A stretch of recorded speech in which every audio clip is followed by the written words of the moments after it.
अपजयं यमतद्भटेषु रङ्गेश लोकगणचक्षणसृष्टिदक्ष त्वन्नाम कीर्तनवशात् मुदितोऽस्मि पश्य.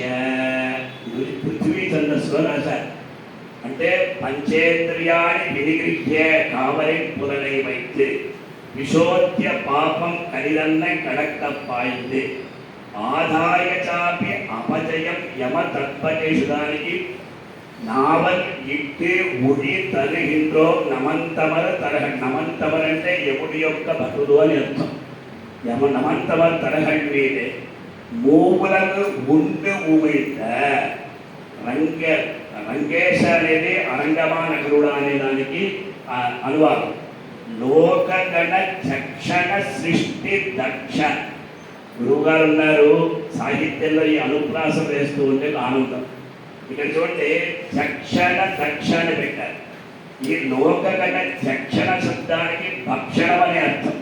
అందువల్ల మూపులకు ఉంది ఆయన భక్షణం చేశారు, మళ్ళా సృష్టి చేశారు. మూపులకు ఉండే ఉమిద ముదల్వా నీ నామం కత్త. నీ యొక్క పేరు అంటే భగవంతుడిని చూడకపోయినా కూడా భగవన్నామం, భగవంతుని కన్నా కూడా భగవన్నామ ప్రభావం అధికమని మన సంప్రదాయం చెప్తుంది.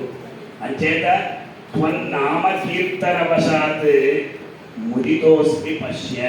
అంటే నావని నమన్ మూవులకు ఉండి ఉమిழ்ந்த ఉదర్వా నిన్నామంకత్త ఆవలి పులమై కండాయ్ పశ్య అరంగమా నగరుడానే అని చక్కగా ఈ పాసురానికి అనువాదం చేస్తూ, ఎందుకంటే అందరూ కూడా అర్థం చేసుకునే ఉద్దేశంతో స్వామివారు ఇలా రాశారు.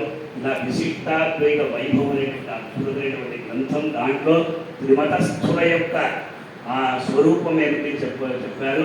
అంతటికన్నా కూడా ఈ విష్ణు సహస్రనామానికి ఒక అద్భుతమైనటువంటి వ్యాఖ్యానం. మనకు చదవడానికి వాళ్ళు ఎంత కష్టపడి రాశారు కానీ చదవడానికి మనకు సమయం దొరకటం లేదు. దాసుడికి కూడా దాసుడు అలాగే ఉన్నాడు. ఇలా ఇటువంటి అద్భుతమైనటువంటి సృష్టికర్త మీరు అవతార పురుషులు చెప్పాలి. మీరు జన్మించాలని చెప్పకూడదు, అవతరించాలని చెప్పాలి.